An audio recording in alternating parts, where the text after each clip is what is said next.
ডারউইনে প্রথমবার অনুশীলন করেছে বাংলাদেশ, যদিও এদিন স্কোয়াডের সব ক্রিকেটার ছিল না।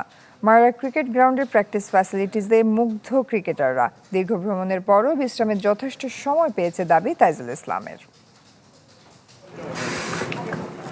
টিম বাংলাদেশের এই দলটার কাছে মারারা ক্রিকেট গ্রাউন্ড একেবারে নতুন।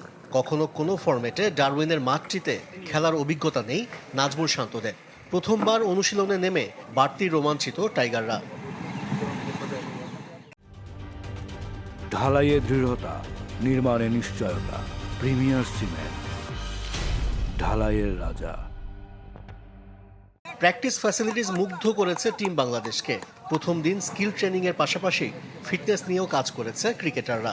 পার্থ থেকে দলের সাথে যোগ দিয়েছেন তাসকিন আহমেদ। আলহামদুলিল্লাহ, প্রথম দিনের প্র্যাকটিসটা খুব ভালো হয়েছে, বিকজ আপনারা দেখবেন যেখানে অনেক ফ্যাসিলিটিসটা অনেক ভালো। উইকেট থেকে শুরু করে ফিল্ডিং প্র্যাকটিস থেকে শুরু করে রানিং থেকে শুরু করে সব ধরনের অ্যাক্টিভিটিস আমরা করতে পারছি। ঢাকা থেকে সিঙ্গাপুর, এরপর ডারউইন। দীর্ঘ ভ্রমণের পরও খুব একটা ক্লান্তি নেই। অস্ট্রেলিয়ায় পৌঁছে একদিন হোটেলেই সময় কাটিয়েছে। তার আগে ট্রানজিটেও বিশ্রামের সুযোগ পেয়েছে টাইগাররা।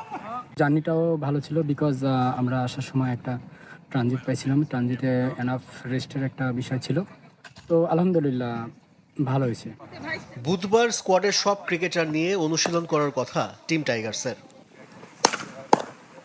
আশরিক রুদ্র, চ্যানেল 24।